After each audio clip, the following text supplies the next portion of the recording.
as simple as the synchronicity of going to Germany, and then the bizarre, less than a month after the training was completed, the CT-43 crash. So what does that mean? When the CT-43 crashed, that 737, the crew was killed, and I think it was just kind of bizarre how I had gotten to this place where I just fell into it. Here's this organization I've been working with for a year or so, 3 or 4 years, and then I went to Germany and trained with the same people I had known for years. So how did that help you with your job, or hinder it, for that matter? Oh, it helped a lot, because here are all these folks that I had been working with for years, helped develop this program in Germany, and then when the crash happened, all these teams went out and did a fantastic job of taking care of that entire crew. So we had That's amazing.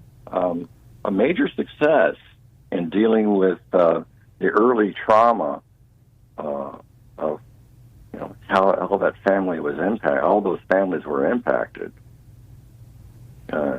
Very embarrassing for the organization, though, because when you have a crash like that, you receive a lot of attention. Mm-hmm. There's quite a few YouTube videos of that CT-43 crash as well, finger pointing and conspiracy theories that developed around it.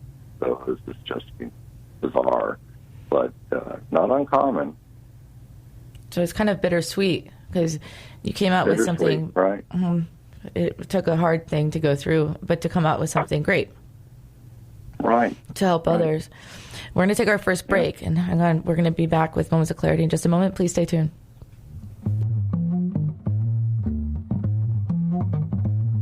You're listening to Moments of Clarity with Tiffany Werner. We welcome your input at 866-826-1340. Tiffany will be right back after this. This is the Tan Talk Radio Network. Did you know that your physical health plays a big role in your mental health? Healthy minds and healthy bodies go hand in hand. The problem for many is finding the time and getting the results they want. X-Force Body is perfect for people with busy schedules, with a mission to inspire you to become leaner, stronger, and in the process healthier. X-Force Body coaches will encourage, motivate, and inspire you through every workout, helping you achieve the results you desire. Learn more about X-Force Body. For more information, visit www.xforcebody.com. Hi, this is Tiffany Werner, your host of Moments of Clarity. Living with a mental health disorder is not easy. If you or someone you know are struggling with this, please know it's so important to seek treatment, and I'm here to help. Please visit the website at momentsofclaritywithtiffany.com to view blog posts and resources on this site to help educate and inspire you to take action, because there's no shame in seeking help for mental health. While you're there, please take a few seconds to sign up for my email list. You'll get some extremely valuable educational and entertaining content that can be sent right to your inbox each week. Plus, you'll also get instant and free access to my guide on managing your anxiety. You can also follow me on Twitter at MOC with Tiffany and at Facebook at Tiffany Werner. And once again, the website is momentsofclaritywithtiffany.com. Thank you so much for your support and for listening to your show, because change can only come when we stand together as one. This is the Tan Talk Radio Network. We are back to Moments of Clarity with Tiffany Werner. To join in the discussion, call 866-826-1340. Now, here's Tiffany Werner. Hi, welcome back. And if you're just tuning in, this is Moments of Clarity. My name is Tiffany Werner. I'm a licensed mental health counselor, and I'm your host. My guest today is calling in from Hawaii. It's 6 hours before us, and he's on the Big Island. He's saying that he's a veteran in the Army. He was deputy commander for security forces. He's also a police officer in the military officer, and then he became a therapist later on in life when someone was going through a hard time, and he was there for them. And that's a phenomenal pattern and path in life. And I want to welcome back to Moments of Clarity, Wayne Honkamer. I'm saying your last name right. Morning again. Morning. Yeah.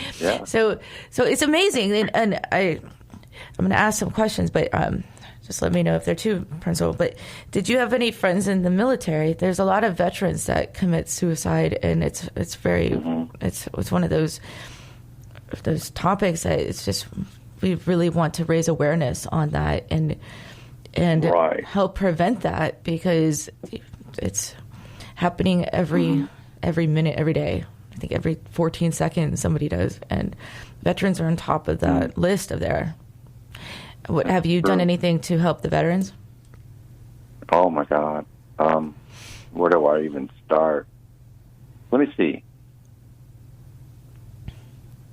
As my career progressed, and before I got all the way here to the Pacific, I spent 3.5 years at Federal Law Enforcement Training Center after my stint in the VA. I went down there. I got promotions, so I could move around. I was more mobile. So I went down to the Federal Law Enforcement Training Center to join their crisis support teams, sort of using my currency of having that real experience with the CT-43 crash and applying it now into a different world where the crisis support teams that we develop within the Federal Law Enforcement Training Center, which is part of DHS, and Department of Homeland Security, we train, police officers. So that's what they do. And down in Artesia, New Mexico, they train Border Patrol agents, Federal Air Marshals, and Bureau of Indian Affairs corrections officers. They also have a couple of other programs where pilots can come down and learn how to defend their cabin against intruders, so that pilots can carry weapons on board the aircraft. But they have to be trained and certified pilots by come Homeland down Security before they do that. What's their cabin mean? So, they can protect their cabin. The cabin? The cabin is the interior of the aircraft. Okay. So that's always the cabin. The front of the aircraft is the flight deck.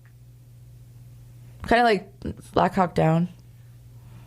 Kind of like Black Hawk Down. That movie, the helicopter went down and they had weapons to protect themselves. They didn't really work out for them. Yeah. Movie. It is sort of like that. Yeah, when Black Hawk, the Army, those were Rangers and very tough guys. Anyway, I don't want to get into my Army experience. But I'm an infantry school graduate too, but I was in the Air Force when I went to infantry school. Long story short, yay. So here we are. Talking about how I got going in suicide prevention and whatnot, and how I got here to the Army really was through that avenue at FLETC, Federal Law Enforcement Training Center, and training all those people down there.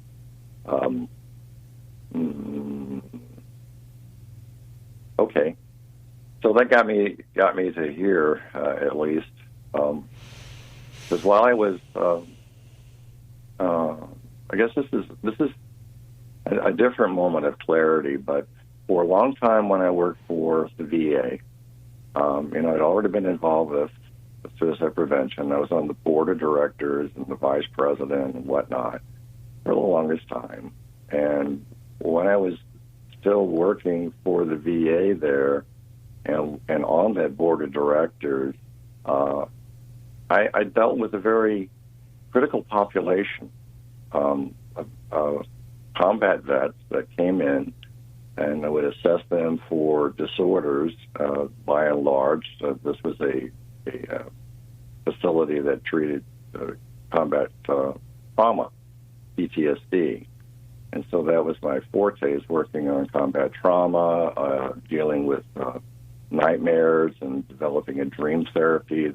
I wrote an article about that in about 2010 in Counseling Today, so that's available actually online, about dream therapy to get people through their PTSD, right? Mm-hmm.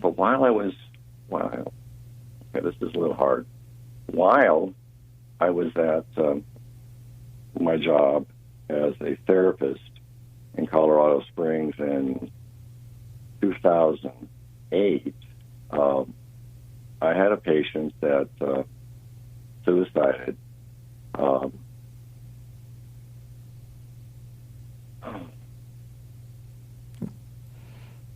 You okay? I'm having a moment. It's okay. I'm having a little moment, but I'm getting back. I had a patient that suicided while I was on vacation.